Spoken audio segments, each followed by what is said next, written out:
Meeting will come to order. Please rise. We'll have a prayer for a memory of Edward Walls, father of Linda Christini.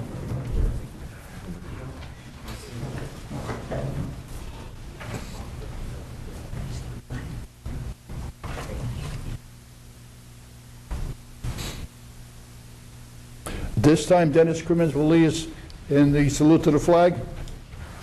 I pledge allegiance to the flag of the United States of America and to the republic for which it stands, one nation, under God, indivisible, with justice for all. Okay. The notice of this meeting pursuant to the Open Public Meetings Act, NJSA 10:4-10, has been complied with and shall be entered into the minutes of this meeting. Okay. Roll call. Freeholder Barrett. Here. Freeholder Polos. Freeholder Rafano. Here. Freeholder Rios. Here. Freeholder Scott. Here. Freeholder Valenti. Here. Freeholder Director Delina. Here. We will have our reports from freeholders. Freeholder Carol Barrett. Good evening. Look at you. Don't start on me tonight now. I'm not. Good evening, everyone. Yes, I have a report.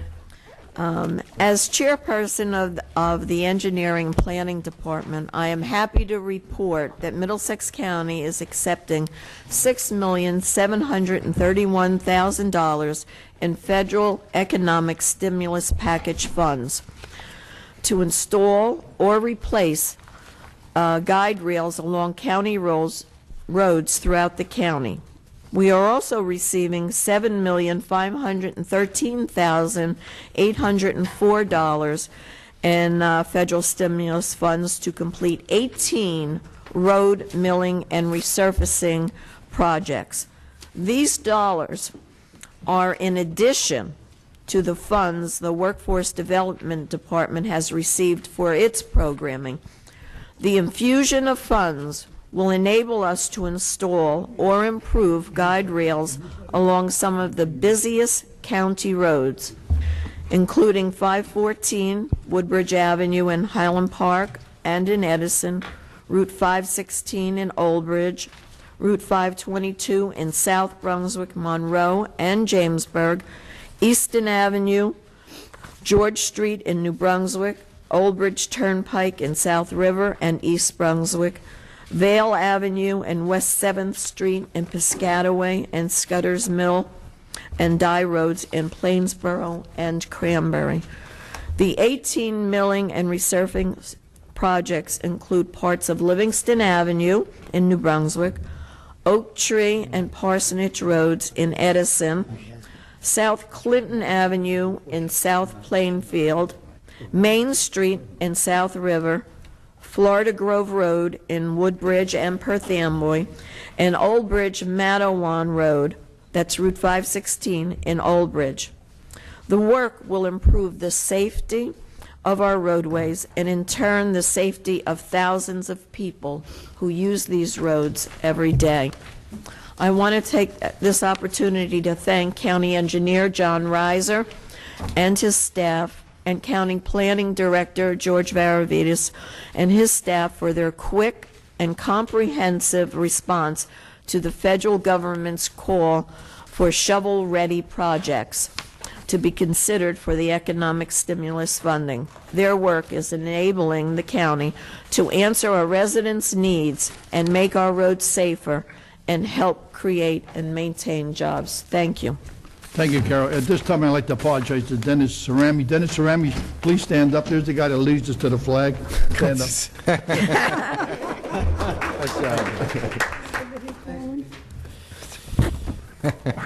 Our next freeholder, James Paulus, is absent tonight. Freeholder Chris D. Rafano from the town of South River. Thank you, Freeholder Director. A few things to report on. As chairman of the Administration and Finance Committee and as liaison to the Middlesex County Improvement Authority, I'm very pleased to announce that the MCIA received a $1 million grant from the United States Environmental Protection Agency to assess properties in Perth Amboy and Woodbridge that are suspected of being contaminated. Perth Amboy is targeting its redevelopment Area 1 in the southern part of the municipality, while Woodbridge is seeking to investigate properties in its Route 1 corridor redevelopment area in Avenel. Both municipalities are working to rehabilitate and redevelop the areas to spur economic growth. The grant is one of only 3 awarded in New Jersey. The EPA is awarding $111.9 million nationally in brownfields grant funds. Not only will it help these 2 communities, the grant will bolster the MCIA's program of pairing in-house planning, project management, and partnership assistance with outside financial and other resources to maximize a project's potential for success. To date, the MCIA has secured $950,000 through 4 previous EPA grants for similar work in various communities, including Carteret, Highland Park, Middlesex Borough, Milltown, Perth Amboy, and South Amboy. I congratulate MCIA Executive Director Richard Pucci and his team for putting together a successful grant application whose funds will be used to start reclaiming former industrial sites to benefit the people of Middlesex County. Secondly, I'm pleased to announce that on Monday, May 18th, the members of AFSCME ratified a contract negotiated by county administration and union leadership. The contract calls for a 0% increase in 2009. I anticipate the Board of Chosen Freeholders will have a formal resolution adopting the contract at our next public meeting on June 4th. I wish to publicly thank the AFSCME union leadership, especially David Griffin and the members of the organization, for working with us during these extremely challenging economic times. Our joint efforts have produced good results for our employees as well as the taxpayers of the county. I want to recognize Freeholder Ron Rios for doing a great job today at the County College graduation. Many of us attended that graduation. He did a real nice job. Congratulations, Ron. Good job. Stand up, Mr. Rios, so they can... And my last part of my report, I want to call upon Jane Brady, who's our Director of Workforce Development. She has a PowerPoint to talk about our federal stimulus money. Jane? Thank you, Freeholder. If I find next, I'll be okay. Forward. Okay. You heard Freeholder Barrett talking about some of the stimulus money that you've received, the county has received for roads and bridges.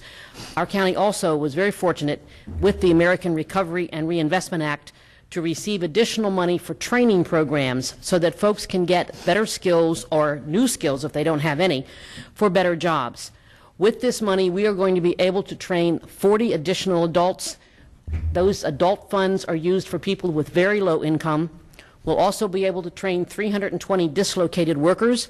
Those are folks whose jobs no longer exist, either because they've been moved overseas or the company has gone out of business or whatever the case may be. And we'll also be able to employ 300 youth between the ages of 16 and 24, again from very low income. That income is a family of 4 has to have an income of less than $28,144. But those 300 youth will be able to be placed in jobs in various government units, such as county government, municipalities such as Perth Amboy, Carteret, and Edison, also with our VOTEC system, and nonprofit organizations like Camp Kitty Keepwell and the Cerebral Palsy Association.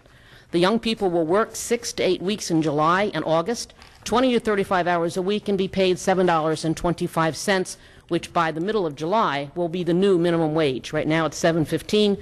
July 24th it goes to $7.25. Through this program, they will gain invaluable real-life work experience that will help them as they can either continue their education or transition to post-secondary education or a full-time job. The amount of money that you see there is what we received from the federal stimulus, or the ARRA, however you choose to note it.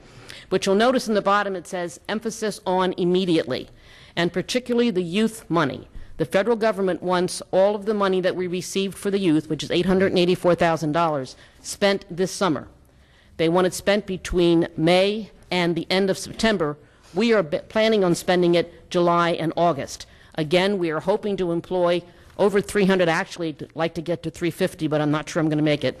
But definitely at least 300 young people. But even the adult and dislocated worker money, the federal government is looking for that to be used, almost all of it, by March of 2010. They want this done quickly for obvious reasons. Number one, we want to get people back into jobs that are unemployed. Number two, they want the funds into the economy to jumpstart the economy. Besides this stimulus money and this new money, the Middlesex County Department of Workforce Development has been using our regular allocation, as noted on this slide, to work with the unemployed throughout the year. Since there's a maximum amount that may be spent on any one individual, and that's about $4,000, by the way, the department is usually able to provide training for over 600 people each year, using both the federal dollars and some state funds. And again, folks, if you think of the number of people unemployed and the unemployment rate now, that's not a whole lot of people, but it is at least giving those 600 people a chance to get back to work and to have a job that will give them a self-sustaining wage so they can take care of their families. To be certain, the department is training individuals for jobs in actual industry, in private industry. All training programs that we use must be on the state-issued labor demand list for our region. As can be seen on this slide, there are a variety of training programs that qualify, so our residents can choose a program that fits their interest, skills, or need. These are only a few of the hundreds of possible choices, with hundreds of training schools offering the training throughout the state. However, fortunately for us, one of our main training schools, and Freeholder Rios will be happy to hear this, is Middlesex County College. They normally have more folks. We use them more than we do almost any other school in the region for training programs. So it's a good value, as we all know anyway. Yeah, absolutely. The slide that you see in front of you now shows the top 10 training programs we used between July of '07 through June of '08, which was our last full program year. You'll see that the number one is truck, bus, and other commercial vehicle operator. That's the CDL license, what all of us know as CDL. The vast majority of our people choose that one as their first choice, if you will. Now, that is not all 623. That's just the top 10. I have to tell you now, however, even getting a CDL driver a job has become extremely difficult. Even those jobs are not as frequent and as numerous as they have been in the past. But our schools that we work with, and that includes Middlesex County College, as I said, and our counselors work with the individuals to secure employment after they complete the training program, so there's more than one person helping them to get a job. If you know anyone that is unemployed, I encourage you and them to go to our one-stop centers, either in New Brunswick at 506 Jersey Avenue or in Perth Amboy at 506 Jersey Avenue in New Brunswick and 161 New Brunswick Avenue in Perth Amboy. The phone numbers are also there because we can then help them decide if they're eligible for training or what other services may be available to them, even if it's not a training program. There are many other services like resume writing, financial workshops, etc., that we can provide for folks to help them get through this very difficult period. I mentioned before that we have money for youth. Our youth one-stop center is at 133 New Brunswick Avenue on the second floor. Any youth between the ages of 16 and 21 during the full year, and now 16 to 24 for the summer program, is welcome to come to that site. We will help them with career information, work readiness skills, help them to get a job, but most importantly, we're going to try to help them get into post-secondary education because that's where they need to be. Even if they don't have a high school diploma, we can help them get their GED so they too can get a good job. Middlesex County is fortunate, however, since we are the second largest county in the state of New Jersey, and I know we just took that spot very recently, but we not only received additional money from the stimulus package and, of course, our regular allocation, as I just mentioned, we are part of 3 other grants, and everybody loves acronyms, and we keep getting them in our world all the time. READY stands for Regional Economic Development Initiative.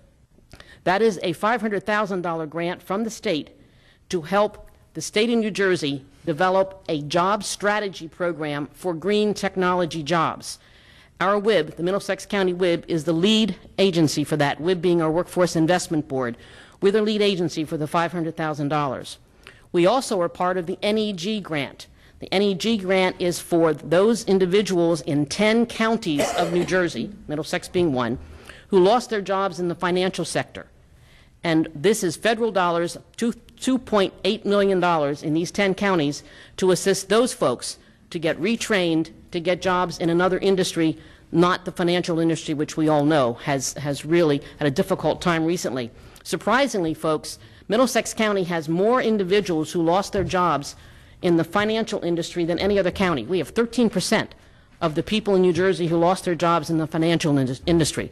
Most of us would think it would be Bergen County, Hudson County, that would be the leader. No, we have 13% of those folks. We also, I'm going to go back one. We also were part of a Wired grant. That is almost at the end. That was a 3-year grant, $5 million for the 5 counties in central New Jersey, focused specifically on the biotechnology and pharmaceutical industries to try to create jobs and also to create a pipeline, meaning going from the high school to the community colleges to 4-year colleges, so that we have the scientists, so that we have the technicians, so that we have the folks that have the scientific background we are going to need. Now, all of us here know that the pharmaceutical industry, of course, is suffering again in that industry as well, but the biotechnology industry is not. And our region is a very, very strong contender in the global market of biotechnology companies. Because of the Wired grant, we are looking at relationships with Korean firms. We are looking at relationships with French firms coming to our part of New Jersey, not to do the manufacturing. That is not probably going to ever happen again in the state of New Jersey, but to do the research and development part in getting the drugs to the market, and again then doing the marketing from here because of where we're situated in the East Coast with so many people all around us and so many companies all around us. So the Wired grant has really been a boost in connecting industries with high schools, with the community colleges. Again, Freeholder Rios, the community colleges are talking to one another, which is a very good thing, and working together, as well as working with Princeton, Rutgers, the 4-year institutions as well, something that really hasn't happened a whole lot in past time. So the Wired grant, even though it's about over, has really been a catalyst to make all of those entities come together and work together in the biotechnology pharmaceutical fields. And that's it for me. Jane, one quick question also. Sure. I believe out of that stimulus money, we've hired, I think, 4 additional employment counselors. Correct. With the stimulus dollars, because we had lost money 3 years ago, I had to lay off staff. So now with this additional money and then wanting us to move it very quickly, we have helped the package by actually employing 4 more counselors than I previously had. These are temporary positions that will end when we run out of stimulus dollars, to be very honest. We also hired some college young folks to be our program aides in the youth program, because we're not just going to put a young person out on a work site and forget them. They will be monitored every week. There'll be somebody going out to those sites to make certain that those young people are okay, that they're actually getting good work training so that they understand what the real is like, and those 6 young people from colleges around the area will be helping with that. Thank you very much, Jane. Thank you. That's all I have, Director. Okay, thank you, Freeholder. The next Freeholder from the town of Carteret, Ronald G. Rios. Would you introduce the young lady sitting in the audience, Mr. Rios? Thank you, Director. As far as my report goes, as far as the Mosquito Commission, we have heavy rains in the month of May that were in the first week of May, which was amounted to 4.4 inches of rain, and it created a hatching nuisance for the mosquitoes. Our mosquito surveillance traps were operational on May 1st. Our staff cleaned more than 1,200 feet of drainage ditches in Woodbridge and Edison, which helps alleviate the problems with the mosquitoes. As far as our Grant Bay Mental Health Services, we continue to experience a high demand for services for both children and adults. For the first 4 months of 2009, the center has provided more than 38,000 units of service to over 2,100 clients. Again, that's another reason or a problem with the recession, with our economic problems here, that people are using more and more the Rat Bay Mental Health Services. As far as our vocational schools, our Academy for Allied Health and Biomedical Sciences, the 10th and 11th grade students participated in a guest lecture by our own Middlesex County Medical Examiner, Dr. Falzone, and he provided a presentation on information as far as the role of the medical examiner. Our Academy for Science, Mathematics, and Engineering, 3 junior students were selected to attend this year's Governor's School programs. On April 22nd, I attended the apprentice graduation, which was another success for our vocational schools. This past Tuesday, I attended the Vocational Technical Honor Society induction ceremonies. And our vocational school system continues to flourish and provide a great educational opportunities for our kids. As far as our environmental division, we still have a problem with a company in Caseby. We continue to monitor it. We continue to issue violations. And if they continue to violate these environmental rules and regulations, we will continue to issue more violations, and if they don't continue to make progress there, we'll shut them down to protect the health and welfare of our citizens. As far as Rutgers Extension Services, our Agriculture and Resource Management Department held alternative energy meetings. As far as our 4-H, they had public presentations held on May 3rd. Our 4-H Teen Council donated Mother's Day tote bags and hanging flower pots to victims of domestic violence. As far as our health department goes, June 6th, we're having a pancreatic cancer awareness walk. It will take place at the County College from 9 a.m. to 11:30 a.m. Participants will receive a T-shirt, grocery bag, fruit and water. Our partners include St. Peter's University Hospital, the Cancer Institute of New Jersey, Robert Wood Johnson Hospital, South Asian Total Health Initiative, and John F. Kennedy Hospital will provide health education materials. Registration is free. Donations are certainly encouraged. Proceeds will benefit the pancreatic cancer research at the Cancer Institute of New Jersey. I challenge all the freeholders and everyone here to please participate. This is something that's near and dear to my heart, and hopefully we can bring some more awareness to this dreaded disease. I lost my mother to this back in '95, and it's certainly a devastating disease to the victim and the family as well. We held our 6th annual Health Expo at Woodbridge Center. Again, it was another complete success. We provided many educational materials for our citizens there.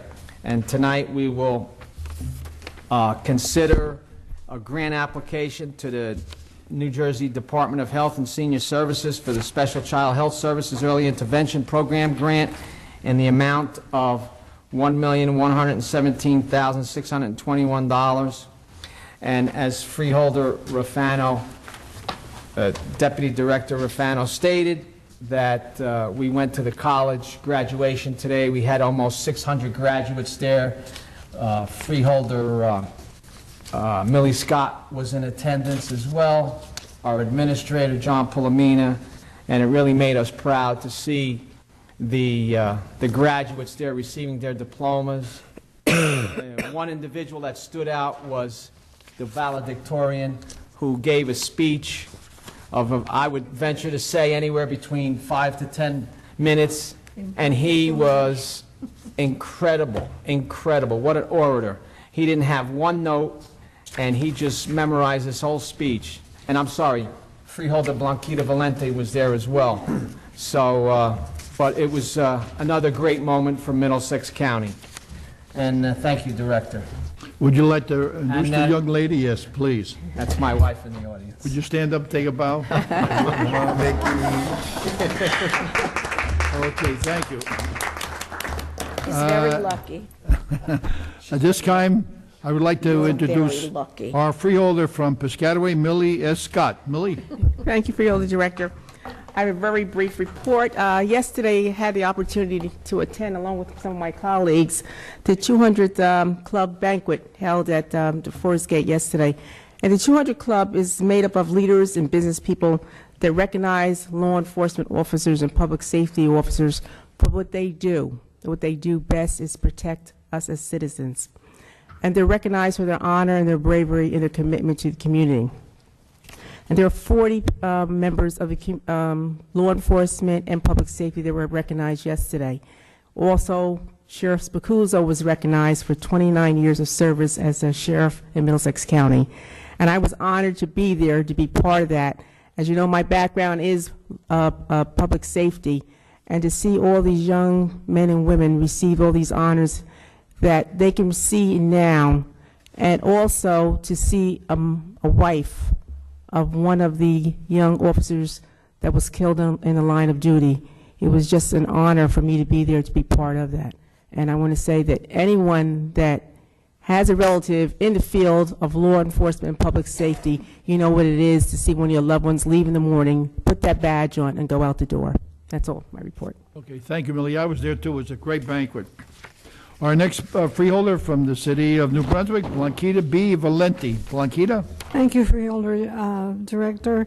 Along with the Freeholder Director, we attended the inauguration of Menino Park in Old Bridge.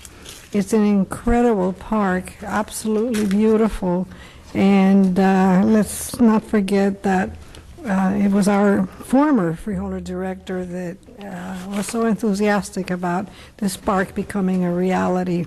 So I congratulate you, Mayor, and our County Treasurer, Jim, for quite an accomplishment.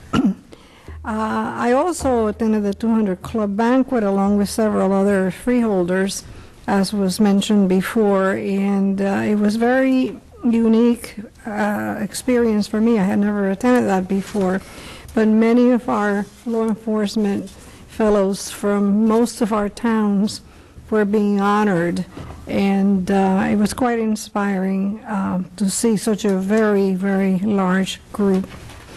The Department of Human Services is engaged in several endeavors, and one of them is has recently been publicized in the newspaper. It's a program that we share with the prosecutor to pointing to juvenile delinquents that have not committed violent acts, but it's a first offense. And this may successfully, for those that successfully complete this program, in other words, they will be involved in training and in mentoring with other people that will guide them in the right direction, and hopefully they will not go through the juvenile justice system. And this will be erased from their record. It's a way of saving young people that have made a mistake, and their crime was not a devastating crime. The Council on Children's Services, which I co-chair with Superior Court Deborah Venezia, obtained this grant, and it's being made available through the State Community Partnership Program, and it's operated by the State Juvenile Justice Commission. So we're very proud of this program, and I think it's going to help a lot of kids get on the right track before it's too late. Also, our Commission on Child Abuse and Missing Children has explored 4 topics for the fall workshop that we will be having, and I believe that the majority of the members selected one of them. The others were technology safety, internet safety, depression, and child abuse, but the one that we picked, which we think is very prevalent, is the juvenile cyber and texting bullying, and what parents should do about it if their son or daughter are involved in this. Last but not least, the Department of Aging celebrated the 3rd 90th birthday bash, and this time it was in South Brunswick. It was very well attended. It was amazing to see how many people turned out. You cannot attend unless you're 90 years old or older, and each one is allowed to bring a guest. And we did have 2 folks there that had reached their 100th birthday. It's incredible to meet these people and see the stamina and their whole attitude and how well they feel and express themselves. So again, to the Department of Aging, which now is being represented by one of the members of our department, it was a great success, and I congratulate Beck Jester, who's not here tonight, and her staff for a great accomplishment. Thank you. Okay, thank you, Blanquita. On my report, I have the park scene just printed, as all our plays, all our concerts. So if anybody would like to pick one up, Ralph Albiner did a great job again, and it's over here. And also, we are honored tonight to have our Commissioner Suzette Dado, who will make a presentation, the historical marker to the L.G. Smith Farmhouse in East Brunswick, too. The mayor's not here, is she? You want to introduce the people that are here with you? Certainly.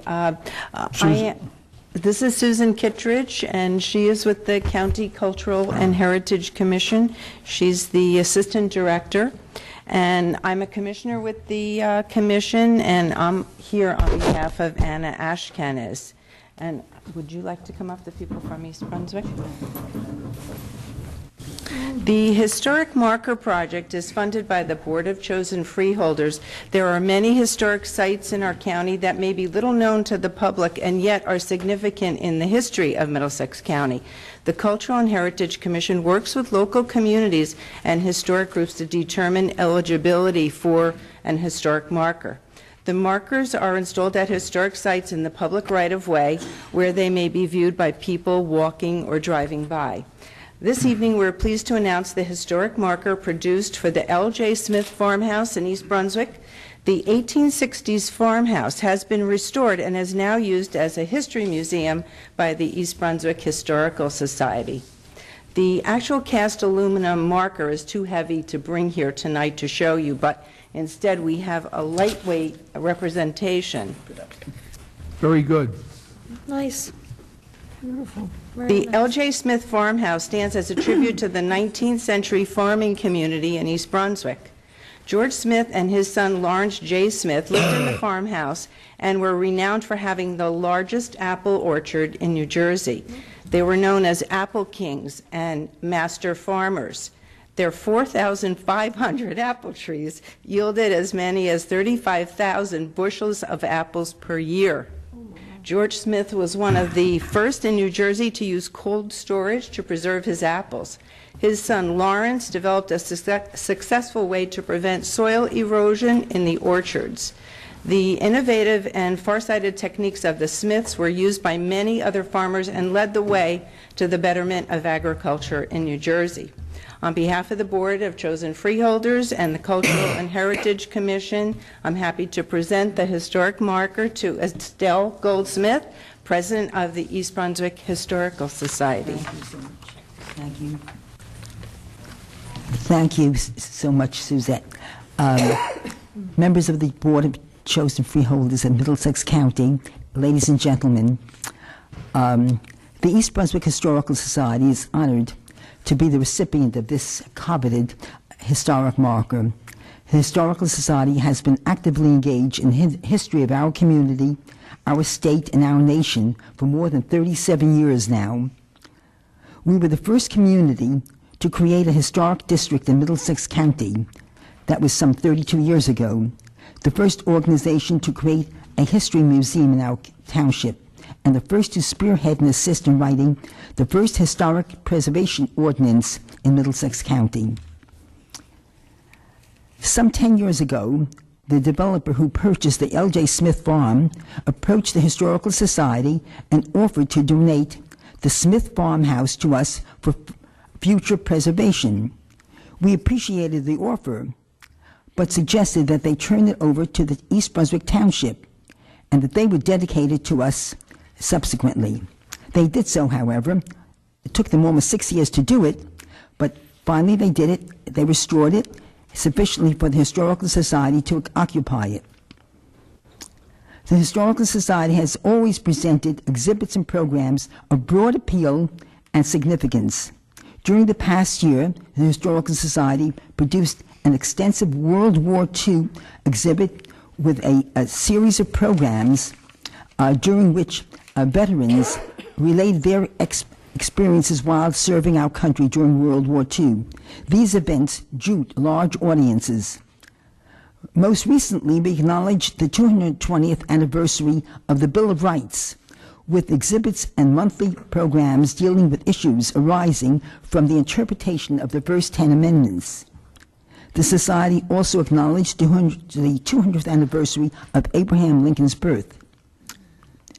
During the past 12 months, more than 700 people have attended our rotating exhibits at the Smith Farmhouse, and we propose to offer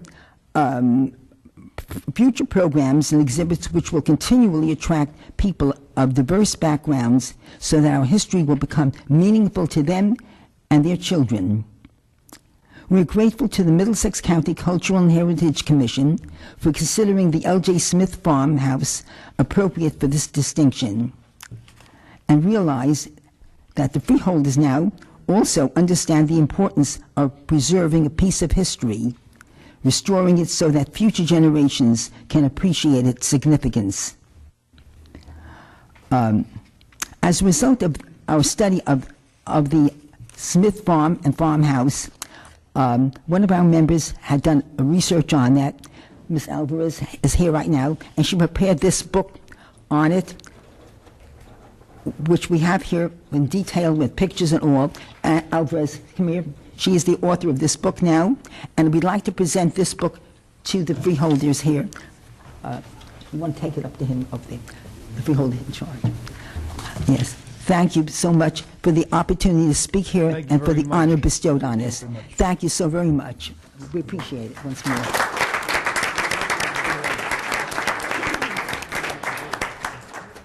Mr. Rijos, do you have a presentation to make? Not yet. Not quite yet. Okay, all right. Okay. We will deviate from the regular order of business for the purpose of conducting one public hearing. Notice of this public hearing was published in the Home News Tribune on May 11, 2009. This public hearing was authorized at a meeting of the Board of Chosen Freeholders held May 7, 2009. The clerk will read the ordinance by number 382 by title only.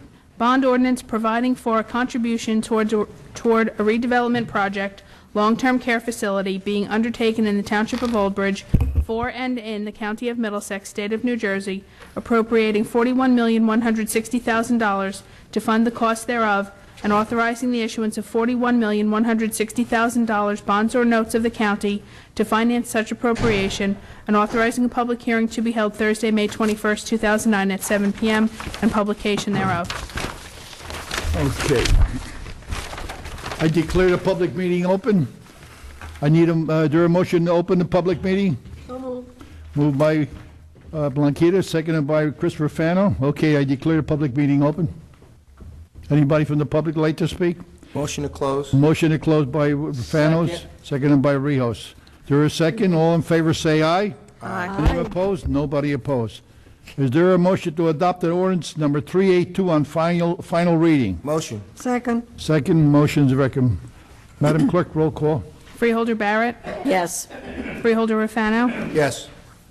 Freeholder Rios, Yes. Freeholder Scott, Yes. Freeholder Valenti, Yes. Freeholder Director Delina. Yes.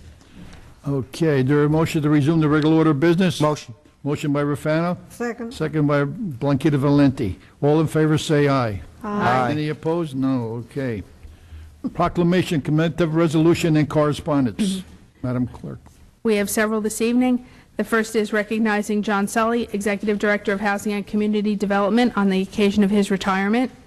Next is recognizing the 2009 recipients of the Community Service Awards as selected by the New Brunswick Knights of Columbus, Council Number 257.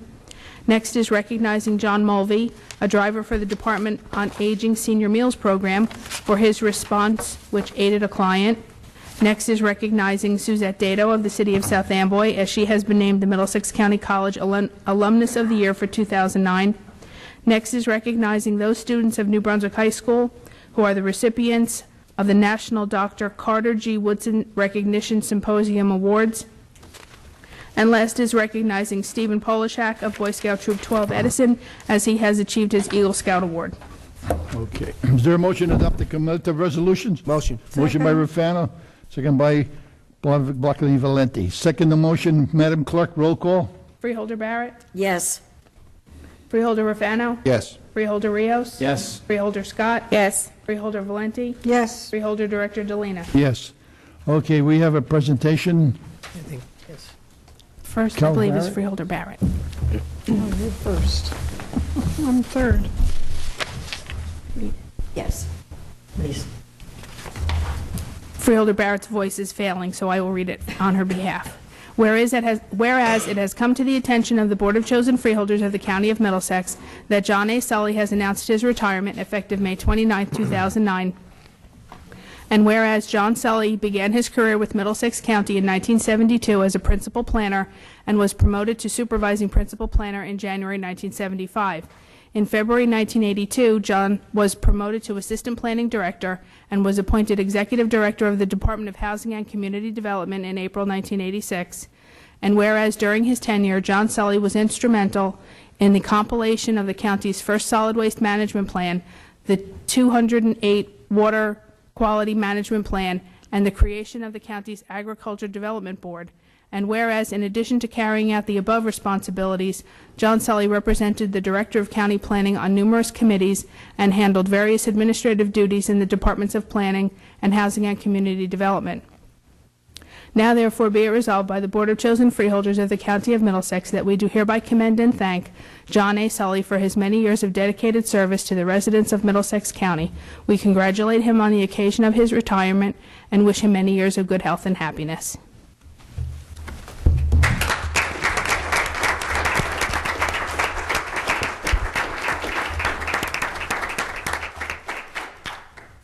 John, I would just like to say that, and excuse my voice, please, but I've known John my entire career with the county, and 20 of those years I was the union president. He's a kind, gracious man. There were never any grievances out of this department. Well, that must be some kind of a record. That is a record. That is a record. But, as my role in these few months that I've been the freeholder, I want to say, John, it's been a pleasure working with you, and you are a kind gentleman and run a great ship there. And I wish you all the best. You want us to say a couple words? Please. Well, I'm relieved it's only a resolution. I thought it might be going to be a historic marker. Someday it'll be historic. Right. Now, I will say a couple of things, and Jane Brady, who may have been my freeholder at some point. I had so many freeholders at one point that will accuse me of being long-winded, but I'll try not to be long-winded.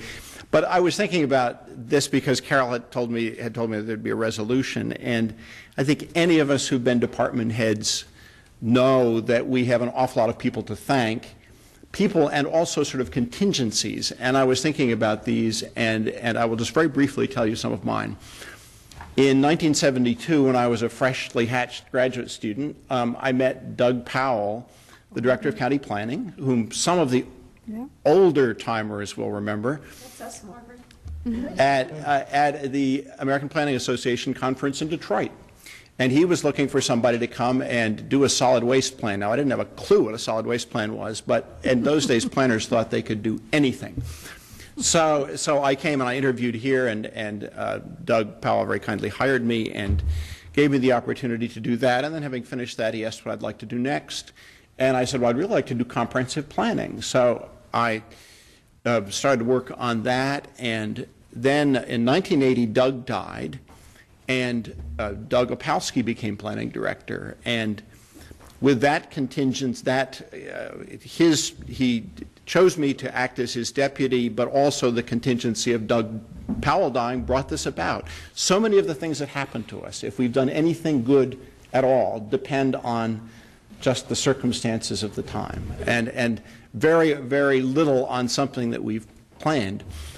Then when Doug Opalski went off to be head of the Council on Affordable Housing, he tried to get me to go with him, but I decided I didn't know what I might be in for there, but it probably just as well that didn't happen. But he did lure Shirley Bishop, who was doing housing and community development. So George Favorides, my friend and colleague, who became planning director at that point, asked me if I'd like to go and take over housing and community development. Now, I think he just wanted to get me out of his hair.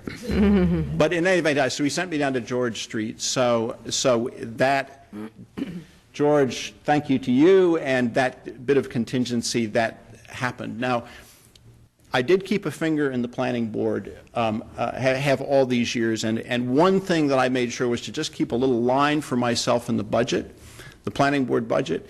So, George, I want to say that with my retirement, you're going to be $3,500 a year richer, the planning board budget.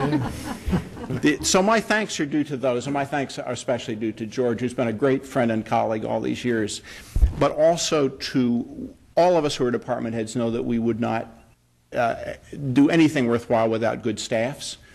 And so I really offer my thanks to the staff at Housing and Community Development, which is the best staff these last few years that I've ever had there, and also to the comprehensive planning staff at the planning board that circumstances, again, let me get it back involved with 3 or 4 years ago, and that has been a most interesting effort as we've gotten involved in the State Water Quality Management Plan and other things that really are going to have some impact on Middlesex County in New Jersey. Finally, I want to say thank you to the Board of Chosen Freeholders for something very specific, and that is very much encouraged by Jane Brady. You put aside 5 years' worth of $1 million a year for affordable housing several years ago, and then there was a hiatus of a year, but you've done that again this year. That is a terrific thing to do. It may not seem like an awful lot of money, but it's often enough on a given project or two a year to make the difference that lets that project be just a little bit more affordable to the people who live in it. And when these projects are bricks and mortar projects, as all of these are, the effect of that $1 million a year has the potential to last for decades. So I want to thank you for doing that. Thank you for doing it again this year. And my profound hope is that you'll see fit to do that in all of the years to come. Thank you, John. Good job.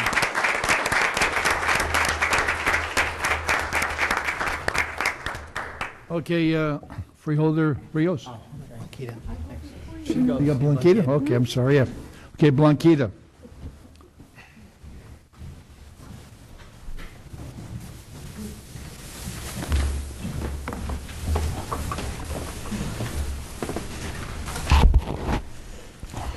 This evening, the Board of Freeholders wishes to recognize John Mulvey, who's a driver for the Department of Aging, the Senior Meals Program, for his great response, which aided a client.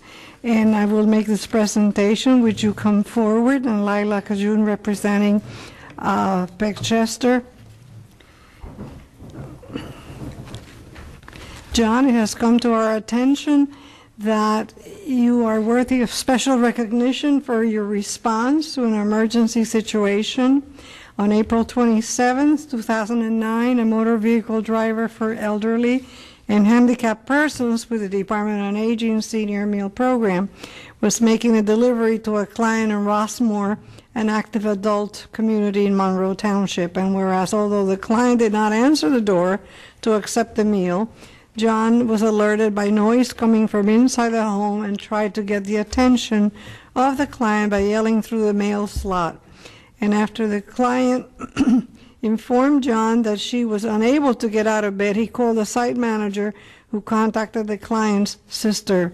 And whereas it was later determined that the client did suffer a stroke, and if it were not for the quick action of John Mulvey, she may not have survived. And whereas John Mulvey has been employed by Middlesex County as a driver with the Senior Meal Program since April 2004, now therefore be it resolved by the Board of Chosen Freeholders of the County of Middlesex that we do hereby recognize and thank you for your quick thinking and true concern for the welfare of others. Congratulations, John. Thank you very much.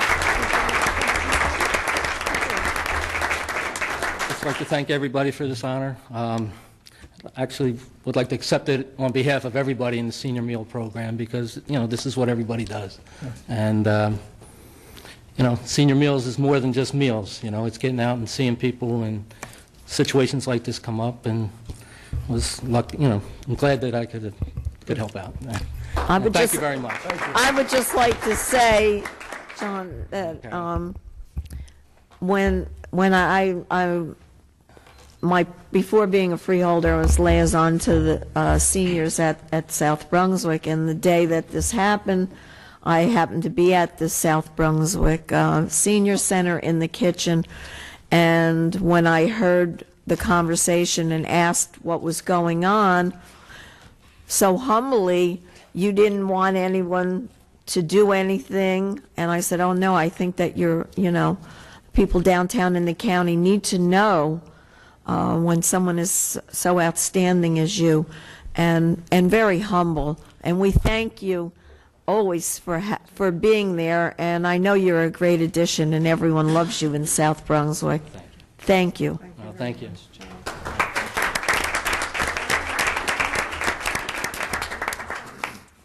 Just wanted to say, I think John and Carol Barrett summed it up, that our program is very vital, that we see sometimes the seniors are the only people our drivers see every day, and our drivers are the eyes and ears of our program for our home-delivered clients.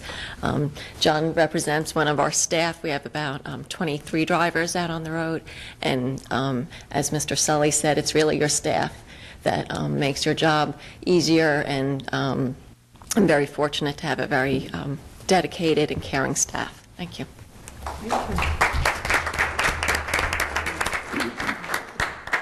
John, let me give you a little hug. We'll get a hugging period now. I'll see you next at the birthday breakfast. All right. Thanks again. Okay, Freeholder Rios.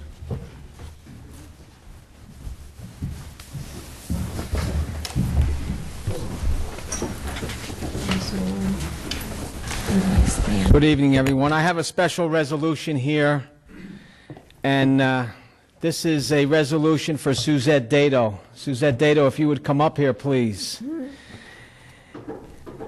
It has come to our attention, the Board of Chosen Freeholders, that Suzette Dato was chosen as Alumnus of the Year for 2009 from Middlesex County College.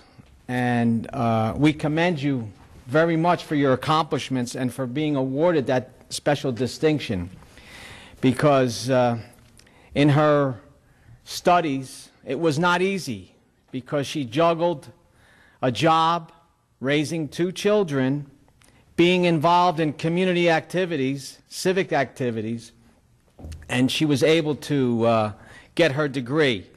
And she got her degree in 2003. She graduated, and she worked for local attorneys, and in 1991 she began taking her evening classes.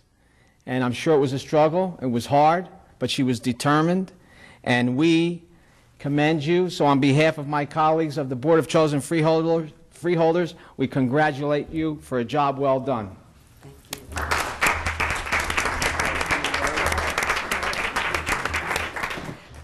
I think the most important thing I have to say, I'll try not to be choked up, but if it were not for the Freeholder Board, I wouldn't have the opportunity to go to the college.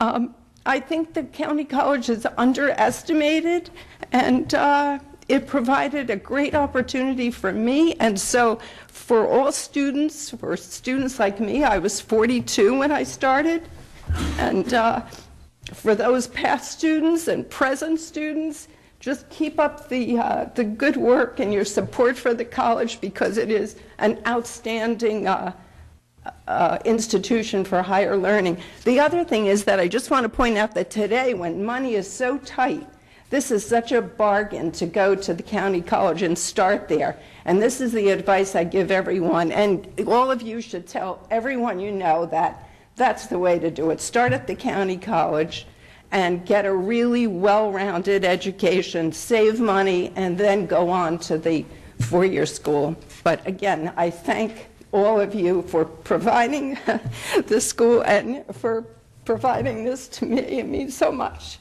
Thank you. You're welcome.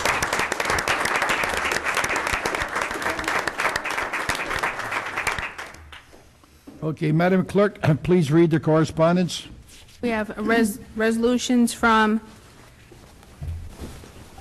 Cape May County, and Hudson County, opposing the changes in the cost-sharing arrangement between the state of New Jersey and counties for the care of patients in state psychiatric facilities.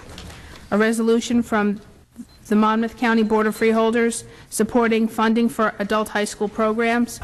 A resolution from the Morris County Board of Freeholders formally opposing Governor Corzine's plan to transfer money from the EMT training fund, and opposing the intended reappropriation of monies from the dedicated EMT training fund, which would shift the cost of volunteer training to the volunteers, the county, and municipalities. Another resolution from the Morris County Board of Freeholders unconditionally opposing the passage and enactment of Senate Bill 2730, which would require public bodies to remit funds in the amount of 0.5% of the total contract amount to the New Jersey Department of Labor and Workforce Development for outreach and training programs for certain target groups in connection with awarded construction contracts over $1 million in amount, which are funded in whole or in part by the public body or under the American Recovery and Reinvestment Act of 2009. Resolution from the County of Passaic Board of Freeholders recognizing, honoring, and enforcing the Uniformed Services Employment and Reemployment Rights Act, which recognizes National Guard and reservists.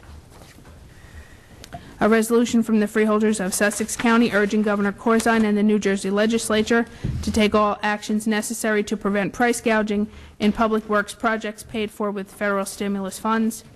Another resolution from the Freeholders in the County of Sussex urging New Jersey Assembly to immediately approve Assembly Bill 3738, which is the companion bill to Senate 2485, which suspended the statewide non-residential affordable housing fee of 2.5% on the assessed value of non-residential projects. Minutes of the Middlesex County Planning Board meeting held April 14th. Minutes of the Board of Education of the vocational schools in Middlesex County, their special meeting and regular public meeting, both held on April 8th. That's all. So, okay, Madam, thank you. Is there a motion to accept the correspondence? Motion. Motion by Brufano. There are seconds. Seconded by Blanquita Valenti. All in favor, say aye. Aye. Any opposed? None opposed. Okay. Is there a motion to accept the minutes of the Freeholders meeting held April 2nd, 13th, 23rd, and May 7th? Motion. Motion by Rufano. Second. Seconded by Blanquita Valenti. All those in favor say aye. Aye. Any opposed? No opposed. Okay. Are there any resolutions to be amended? There are none. Are there resolutions to be added? Yes, Freeholder Director, we have two resolutions proposed for addition. The first would be to authorize execution of a shared services agreement with Gloucester County with regarding housing of juveniles at the Middlesex County Juvenile Detention Center. Okay, we need a motion to accept that. Motion? Motion. Motion by Rufano. Second. Seconded by Millie Scott. Everybody in favor, say aye. No, we need a roll call vote. Roll call vote, pardon me. Roll call Freeholder vote. Barrett, Yes. Freeholder Rufano, Yes. Freeholder Rios, Yes. Freeholder Scott, Yes. Freeholder Valenti, Yes. Freeholder Director Delina. Yes, okay, we have one more resolution. Yes, first, that resolution would be 09-928. The second resolution captioned is a resolution amending and supplementing a resolution duly adopted by the Board of Chosen Freeholders of the County of Middlesex, State of New Jersey on October 20, 2005, and entitled Resolution of the Board of Chosen Freeholders of the County of Middlesex, State of New Jersey, the county, authorizing the execution, delivery, and performance of certain agreements in connection with a refunding of a lease purchase transaction with Civic Square 3 Redevelopment Associates, LLC, and the issuance of additional certificates of participation, Series 20, to increase the principal portion of the future certificates by not to exceed $415,000, and to authorize and determine certain other matters with respect to the future certificates. Mr. John Cantalupo from our bond counsel firm, Walentz, Goldman & Spitzer, is here just to give us a brief description of what this is about. Okay, good. Go, John. Okay, thank you, Director. John Cantalupo from Walentz, Goldman & Spitzer, here on this resolution that amends a former resolution that you adopted back in October of 2005. As you know, in December of 1998, the county issued $23,665,000 in certificates of participation or a lease purchase to finance the construction of the family courthouse. those certificates went out. They're very similar to bonds, but they're just a different animal, and basically they provide debt service to pay off that facility. On December 16, 2005, the county entered into a forward purchase contract with NW Capital. NW Capital was given the option to refinance the county courthouse at a later date. What they did in order to give that option, they paid the county up front in 2005 $340,000. When the refinancing was able to take place, which is now, when market conditions allow for a refinancing, the NW will pay you an additional $413,000 up front to refinance these certificates of participation, and that is basically it. Your Civic Square 3 debt service will not change, but you've gotten your money up front in 2005, and you're getting another payment of $413,400 when we close on June 15, 2005. So basically, you get all of your debt service savings up front. Okay, thank you. Anybody have any questions? None? I need a motion. Motion. Motion by Rafano, second by Millie Scott. Everybody, we have roll call vote? Freeholder Barrett? Yes. Freeholder Rafano? Yes. Freeholder Rios? Yes. Freeholder Scott? Yes. Freeholder Valenti? Yes. Freeholder Director Delina? Yes, okay. And that'll be Resolution 09-929. Okay, good. Okay, now we got the minutes. Next will be, are there any resolutions to be held? Any resolutions to be held? There are none. Okay. Are there any resolutions to be voided? Yes, in accordance with the direction on Monday evening's agenda meeting, Resolution 09744 is to be voided, and it's replaced by another resolution on the agenda already. We need a vote on that? We should roll call vote that. Okay, we need a motion. Motion. Motion by Second. Blanquita Valenti, second by Ronnie. Roll call vote. Freeholder Barrett? Yes. Freeholder Rafano? Yes. Freeholder Rios? Yes. Freeholder Scott? Yes. Freeholder Valenti? Yes. Freeholder Director Delina? Yes. I will now open the meeting to the public discussion on any resolution listed on the agenda. Does anybody want to talk about it? Motion to close. Motion by Freeholder, Second. second by Rafano. Everybody in favor say aye. Aye. Aye, opposed? None, okay. Okay, does any resolution to be held? No? To be removed from the consent agenda. To remove, okay. Yeah. Yeah. We need a motion. Freeholder Director, I have 1, 2, 3, 4, 5, Resolution 09808 on page 2, 09815 on page 3, 09816 on page 3, 09872 on page 10, and 09876 on page 10. Okay. I don't believe there's We need a anyone motion on that. Anyone else? Motion Uh, to be held? No, I'm sorry.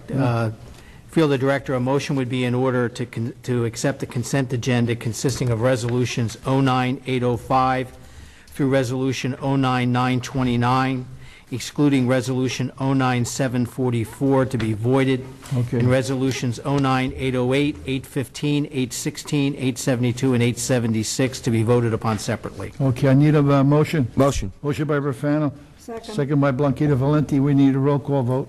Freeholder Barrett? Yes. Freeholder Rafano? Yes. Freeholder Rios? Yes. Freeholder Scott? Yes. Freeholder Valenti? Yes. Freeholder Director Delina? Yes. And now, Freeholder Director, it would be appropriate to consider the resolutions excluded by Freeholder Deputy Director Rafano, resolutions 09808, 815, 816, 872, and 876, and they can be considered together. Okay, can we need a motion? Motion by Blanquita Valenti, second by Millie Scott. Roll call vote. Freeholder Barrett? Yes. Freeholder Rafano? Present, not voting. Freeholder Rios? Yes. Freeholder Scott? Yes. Freeholder Valenti? Yes. Freeholder Director Delina? Yes. Okay. Okay, we need a motion on the agenda items. Okay, it's okay, yeah. At this time, I will open the floor to the public. If there anybody who would like to speak on anything on our public discussion, does anybody need to speak? 5 minute rule. Motion to close the public, oh, you got No, some? you have Okay, I'm some. sorry, go ahead. On up. Quick. No? It's got to be quick. He's running against. How you doing? Good evening, freeholders. I just wanted to come and possibly get an update from Mr. Chichi. I don't see. Could you give us your name? I'm sorry. I'm so Your sorry. name and address. Cedric Goodman, New Brunswick, Joyce Kimmer Avenue. I just wanted to get an update on the situation with the gentleman who accidentally committed suicide in the jail system. Is there any updates with the investigation, or it's still under investigation? Okay, so I wanted to follow up with that. I haven't been able to reach you. But in addition to that, I wanted to give the gentleman who was responsible for saving the elderly woman, is he still here? No, he's not. He left. Okay. I have a personal situation. I would like to definitely commend him for that act. I wasn't so fortunate last week on Mother's Day in Holland Park, but my uncle also suffered a massive stroke in Holland Park, and I wish Freeholder Paulus was here, because that's his area and he's from Holland Park. My uncle's in Robert Wood Johnson right now. He had a massive stroke and he didn't survive. He's in a coma right now. And I just would like for everyone to know that the services of the volunteer ambulances in Holland Park are volunteer. And if we could somehow assist them in their efforts or recognize their efforts, because they did everything they could for my uncle. And family's very upset right now. But seniors are very, very important to our communities, and we need as much support and resources to continue to go out to them.